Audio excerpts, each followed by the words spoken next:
X'inhu x-xogħol li tagħmel il-YMCA? Aħna għaqda volontarja u x-xogħol tagħna jirrelata kollu ma' ġustizzja soċjali. Naħdmu kemm ma' żgħażagħ, kemm ma' familji kif ukoll ma' tfal, però l-ikbar xogħol li għandna bħala YMCA huwa li naħdmu ma' nies li huma bla saqaf fuq rashom. The whole incarceration project basically focused on homelessness among migrants and also inclusion. The main aim was purposely to see how migrants are faring when it comes to the housing situation in Malta. Day in, day out, it is always in the news about how migrants are struggling in finding places to sleep, some sleeping in construction site. The project, it lasted for a year. We wanted to actually get a perspective of the migrant themselves. Even though it was focused on migrants, it actually extended its tentacles to the general populace of Malta. The report speaks of modern-day slavery and racism. What are the situations faced by migrants who come to Malta looking for work? A bit challenging. There are a lot of migrants who are working under various precarious conditions, which shouldn't happen. I think modern-day slavery still exists because if you, for example, if the government says you are supposed to pay someone a minimum wage of, let's say, 4.75, and you are paying someone less than that, it is still slavery. Some are working under conditions without access to leave. They have no say. You come to work and you do it as you are told. You cannot even share your opinion. Some do not even get a chance even for sick leave because they are threatened. So the slavery still exists. Some of the migrants mention how their employers, they know that they have worked within a specific hours of time, and then the employer don't want to pay them that specific number of hours simply because they don't want to pay. If this is not slavery, I don't know what it is. In which industries are migrants mostly being exploited? Construction, it's one, which is basically that is known to everybody. In the tourism industry, in hotels, people working in restaurants. We can talk about the sanitation. Obviously, we know the people who pick up the garbage when it is not in front of your house in the morning again. However, are they being paid the deserving wage? Why is it that migrants currently don't want to work with most of the trucks? Now, sometimes you will see that there are piles of garbage and it takes longer hours or days for it to be picked up. Why? Because some migrants have decided they don't want to work with the garbage companies anymore. It's because of the exploitation. What are the main conclusions of the report? Throughout the research, it came to light that, for example, a migrant was sleeping on a construction site. He is expected to pay as part of his work. So he's sleeping there, they are charging him rent. Nobody should live in such conditions. That is also more common. There was one person who was working in a hotel. This person basically did not have a say. One, he was being paid below the minimum wage. And two, apart from the minimum wage, there was an agency taking part of his payment. Even though the hotel is paying a specific amount, he ends up sometimes getting 50% of the amount, which came to about, I think, 275 years. According to the person who was supposed to effect the payment, I am not sure the hotel was paying below the minimum wage. What we realized was that the hotel said they cannot do anything about it because there is someone in the middle who they have contracted, and the migrant, for the fear of being sacked, and we know the policies that exist in Malta, they sometimes decide not to mention any name.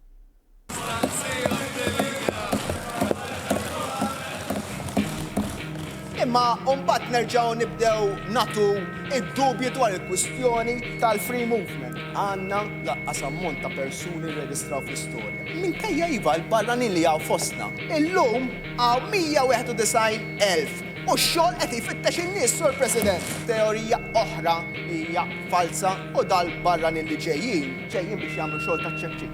Xogħol li ma jħallas. Ta' qegħdin jaqtawlek saqajk bħala pagi. 18% biss jiġu biex jagħmlu xogħol elementari. Ir-rabta bejn il-kwistjoni tal-immigrazzjoni u l-kwistjoni tal-pensjonijiet huwa argument ekonomiku b'saħħtu.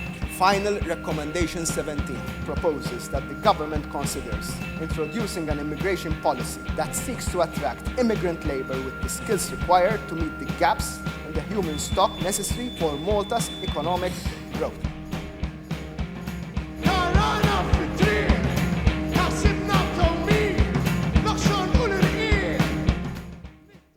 There's also a substantial number of migrant deaths and injuries in the construction industry. Do you think it's true that there are more deaths because there is more construction industry, or do you think that the industry lacks regulation?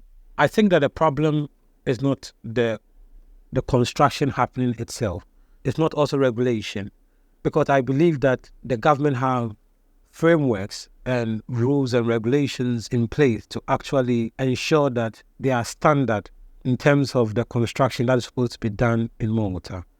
I think what is lacking here is the enforcement of those regulations and the lack of care of the employers in ensuring that the people that they employ are safe. It becomes the employer's responsibility in ensuring that the safety of the people working on the site are met. If the migrant is not wearing a helmet, cause him to wear a helmet. If he's not wearing a safety boot, ask him to wear one. If he's not obliging, you have to sack him, because you are dealing with the life of humans and the risks involved are high. It is not just cleaning and you are slipping and falling. For every mistake, it could cause a death. The responsibility of employers in the construction sector failing to take such responsibilities and ensuring that the people that they work with are safe, I think is the core problem. What does a migrant working in construction earn in a month, more or less? It's quite difficult to measure. Most of the time, their work is irregular. When we need you, we call you. They may be working for some days, maybe 3 days in a row, and sometimes a week they don't have any job to do. It's also another form of exploitation, because this migrant will want to work. You have promised them that they'll work with you. Because they work on a casual basis and their payment is based on the days that they work, an employer can promise them work for maybe a week and the employer has never shown up. And so that day, even if you had another job to do, that means that day you are not working, you are not getting paid. That is another form of exploitation. And it does not happen just once. The reason this happens is that it seems like in Malta, everybody can be in construction easily. You can take up a contract without knowing anything about construction. Get some few migrants who know the job, who know the plastering, who know the painting, the tiling, and all of a sudden you get a contract and you can deliver it. Most of those people are not regulated. And so you cannot even see the faces behind that. You cannot find any company that they are attached to. But there's also another risk to it that I think that it has to be looked at. If a person of such delivers such a job, can you trust the safety and the standard of such a job? We always look at how the migrants have been exploited, but I think that it's about time that also how the Maltese who own such properties are exploited. If I go for a contract and I don't have knowledge of construction and I get some few migrants, I will use my bare knowledge to say it meets standard. Does it meet standard? Kellimt ħafna fuq ir-rekords rigward immigranti li ġew ripatriati lura pajjiżhom. Forsi tħoss li għandu jkun hemm iktar sensittività min-naħa tal-gvern meta jitkellem fuq ir-rekords, meta ovvjament qed nitkellmu fuq persuni umani li qed ifittxu ħajja aħjar. Naħseb li m'għandu jkun hemm l-ebda sensittività ma' persuni li huma economic migrants. Daw kollha li m'għandhomx dritt tal-ażil ġewwa pajjiżna jeħtieġ imorru lura pajjiżhom. Għandna nkunu ibsin ħafna qed jieħdu post dawk il-persuni li verament għandhom bżonn li protezzjoni. Why are migrants an easy target for ruthless employers? Policies and also desperation. Migrants come here to build a better life. I usually say they are not empires that came to conquer. They came to build their life. We know the impact of remittances on developing countries. They are here, they want a better life. For this reason, they went through journeys that are unimaginable sometimes to get here. For desperation, they will just accept any kind of job. There is also policy gaps that seems to embolden ruthless employers to actually make migrant target, because they know that at the end of the day, even when they are found guilty, the penalties are not harsh enough to actually deter them from doing or deter others. I must also say that there are some employers who actually treat migrants fairly. The challenges in regularizing the people becomes a difficulty. Some of the employers are not much knowledgeable in different documentation that is supposed to be done for migrant. As a migrant, when you want to be employed or when you get employed, the employer is supposed to ask for employee license.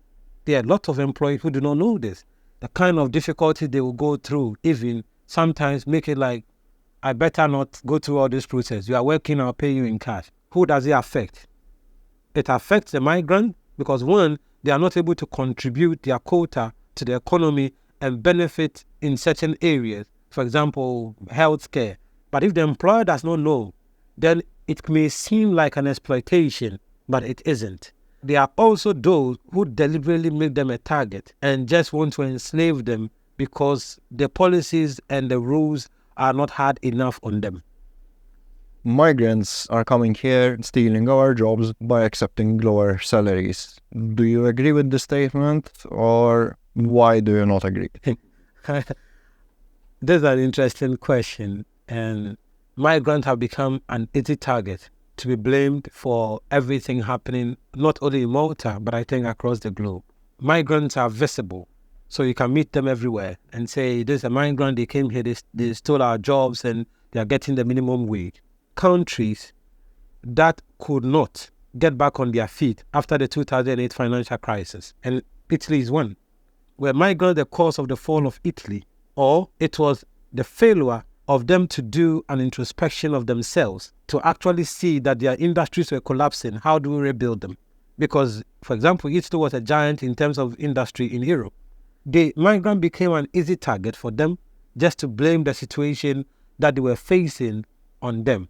I think we failed to mention one thing. Yes, I will not say migrants have not flooded the country. They have. But do we know the number of Italians living in Malta? Why is migrant the easy target? And I can say that they do the most jobs that nobody wants to do. In terms of collecting of garbage, how many Maltese, how many Italians, how many other countries of origin have you seen them running after trucks to collect the garbage? Which is very critical for the tourism industry. Nobody will visit a country when it is not clean. It comes with its own challenges, especially when you have a small island like Malta and it can reach a saturation point. However, I think that what people are failing to do is to look deep into the system and the challenges of the country and just simply make migrants an easy target. Also, I think politically it favors people. When things are not going well, you need to find something to blame. You need to tell the people that there is the reason why I'm not achieving this. The easiest targets now. And I think with time, we will identify whether indeed they were the problem or not.